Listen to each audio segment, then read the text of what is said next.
सबसे पहले धन्यवाद गुरुदेव का मौका दिया आपने, धन्यवाद। और स्वागत है आप सभी का आगरा टूर में, और उम्मीद करता हूँ कि आप सभी लोगों ने अच्छे से एंजॉय किया होगा। और अभी तक का सेशन बहुत शानदार, बहुत जबरदस्त रहा हमारा, आगे भी बेहतरीन होने वाला है, है ना। दो चीजों के लिए फेमस है आगरा, दो चीजों के लिए आगरा बहुत ज्यादा फेमस है। पहला ताजमहल, पहला ताजमहल, दूसरा पागलखाना। तो वही चीज के लिए फेमस है ना। तो पागलपन जरूरी है, पागलपन जरूरी है। धन्यवाद। कामयाबी के लिए पागलपन बहुत ज्यादा जरूरी है, क्योंकि पागल इंसान ही इतिहास लिखता है, समझदार इंसान तो सिर्फ दाल रोटी कमाता है। बड़ा पैसा कमाना है तो पागलपन जरूरी है। आपको पागल होना चाहिए अपनी कामयाबी के लिए, अपने सपनों के लिए, अपने परिवार के लिए, अपने बच्चों के लिए, क्योंकि पागलपन जरूरी है। एक इंसान 20 साल नौकरी करने के बाद, 20 साल पढ़ाई करके 20 साल नौकरी किया, कुछ हासिल नहीं हो पाया। 3 साल पहले डिसीजन लिया कि मैं इस बिजनेस को करूंगा, डेडिकेशन के साथ लगा रहा, बिना किंतु परंतु के चलता रहा, और आज 30 लाख की गाड़ी में घूमता है, जिसको हम HD पांडे सर के नाम से जानते हैं। तो पागलपन जरूरी है। एक इंसान जो अपने पैरों से चल नहीं सकते, लेकिन अपनी पूरी टीम को, अपने पूरे परिवार को चलाते हैं, जिनको हम अरविंद सर के नाम से जानते हैं। तो पागलपन जरूरी है। जिस उम्र में लड़के बिगड़ जाते हैं, गलत संगत में पड़ जाते हैं, 24-25 साल की उम्र होती ही क्या है, लेकिन कौन सा जैसे इंसान ने डिसीजन लिया कि मैं इस बिजनेस को करूंगा, मेरी दाढ़ी आने से पहले मेरी गाड़ी आनी चाहिए। डे 1 से सर को मैं देख रहा हूँ, जिस जुनून के साथ, जिस पागलपन के साथ, जिस डेडिकेशन के साथ, बिना किंतु परंतु किए, बिना इधर उधर देखे सर लगे हुए हैं, और आखिर दाढ़ी आने से पहले इन्होंने गाड़ी लेके आए। तो पागलपन जरूरी है। पूरी जिंदगी नौकरी करने के बाद उतना पैसा नहीं कमा सकते थे हम लोग, जितना इस बिजनेस ने 3 साल के अंदर दिया, जिसमें मैं रवि यादव सर के देखता हूँ और खुद को देखता हूँ, क्योंकि मैं भी नौकरी करता हूँ। 3 साल में वो पैसा कमाया जो पूरे जीवन में नहीं कमा सकता था। तो पागलपन जरूरी है। एक छोटी सी लाइन है ना, जिसने बल्ब का निर्माण किया था, क्या नाम था उसका, थॉमस एडिसन। बहुत पहले इनके बारे में मैंने सुना था और पढ़ा था, बहुत पहले। 2 छोटी सी लाइन मेरे दिमाग में घर कर गई और बहुत बड़े बदलाव मेरी जिंदगी में आए। हजारों प्रयास करने के बाद भी वो असफल बने थे, हजारों प्रयास करने के बाद।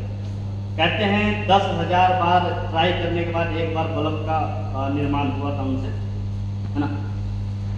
बहुत सारे प्रयास करने के बाद एक बार जहां उनका रिसर्च सेंटर था, जो उनका होम टाउन हुआ करता था, जो उनका घर हुआ करता था, उसमें आग लग गई और सब कुछ जल के राख हो गया। ये मैंने पहले सुना था, सब कुछ जल के राख हो गया। और बाहर कहीं गए थे, आके अपने सपनों को अपने सामने जलता हुआ देख सिर्फ चुपचाप देख रहे थे और मुस्कुरा रहे थे। बहुत सारे पत्रकार आसपास में आए और घूम रहे थे, और देखा कि सब मुस्कुरा रहे हैं, कुछ बोल नहीं रहे। उन्हीं में से किसी पत्रकार ने पूछा कि सर, आपकी सारी मेहनत जल गई, बर्बाद हो गई, पूरा जीवन की जो आपका रिसर्च था सब एक बार में खत्म हो गया, अब आप क्या करिएगा। इसी तरीके से पागलपन नहीं करते उनको, है ना।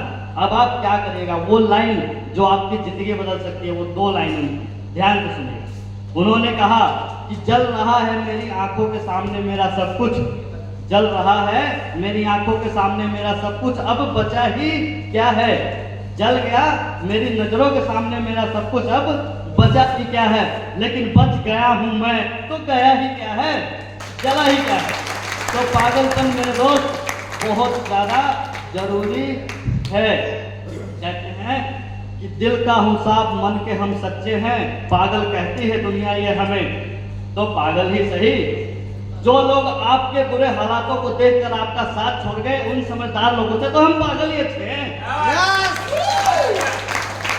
तो पागलपन जरूरी है। 4 लोग हमें मना कर देते हैं ना, तो हम 5वें के पास जाने की हिम्मत नहीं करते। हवा निकल जाती है हमारी। 4 लोग मना करते सर, 10,000 बार प्रैक्टिस करने के बाद एक ब्लॉग बनाने वाला इंसान आज कामयाब है। 4 लोगों को मना करने से हमारी हवा निकल जाती है। लाखों रुपए की आईडी लगा कर बैठे हैं, आईडी खराब हो रही है क्या, दिमाग लग रही है क्या? सिर्फ हमारी कोशिश में कमी है। कितने लोगों की शादी नहीं हुई, एक तो कौन सा कोई जानता हूँ। अच्छा, कितने लोगों को बच्चे हैं यहाँ पे, है ना? एक बार हाथ उठाएं, सभी के बच्चे। मान लीजिए आपको अपने बच्चे की शादी करनी है, आपने 10 जगह रिश्ता देखा, पसंद नहीं आया, तो क्या 11वें जगह आप जाएंगे या नहीं जाएंगे? जाएंगे सर। 100 लोगों को देखा, पसंद नहीं आया, 101 के पास जाएंगे या नहीं जाएंगे? 1000 लोग भी अगर मना कर देंगे तो 1001 के पास जाएंगे या नहीं जाएंगे? मैं कहता हूँ 1 लाख लोग भी मना कर देंगे तो आप 1,01,000 के पास जाएंगे, क्योंकि वो आपकी जिम्मेवारी है, उसकी शादी आपको करनी है। लेकिन यहाँ 4 लोग मना कर देते हैं तो हम 5वें के पास नहीं जाते, हिम्मत नहीं होती हमारे अंदर, क्योंकि वो चाहत नहीं है, वो जिम्मेवारी नहीं है हमारे अंदर। जबकि लाखों रुपए की हम लोग आईडी लगा के बैठे हैं। कोशिश में वो ताकत होती है ना, जो आपके जीवन की दिशा और दशा दोनों चीजों को बदल के रख सकती है। तो आज जिम्मेवारी लीजिए मेरे दोस्त, कि कोई कुछ भी कहे, चाहे 1 लाख आदमी मुझे मना करते, मैं 1,01,000 के पास जाऊंगा। और यही चीज धीरे धीरे चल के आपको वो कामयाबी दिला देगी जो कभी आपने सोचा भी नहीं होगा। तो बहुत कुछ है यहाँ पे। कितने लोग आज डिसीजन लेते हैं कि कुछ भी हो जाए, मैं उस पागलपन के साथ, उस जुनून के साथ काम करूंगा और आने वाले कुछ टाइम के अंदर अपने जीवन में वो बदलाव करके दिखाऊंगा जो मैंने सोचा भी नहीं। अरे कुछ तो करिए अपने लिए, कुछ तो करिए कि शीशे में देख के खुद को कह सकें कि मंजिल ये आसान तो नहीं था, लेकिन तूने कर दिखाया। कई बार मेरी भी जिंदगी में बहुत सारी समस्याएं आई, मुझे लगता था ये नहीं हो पाएगा, लेकिन धीरे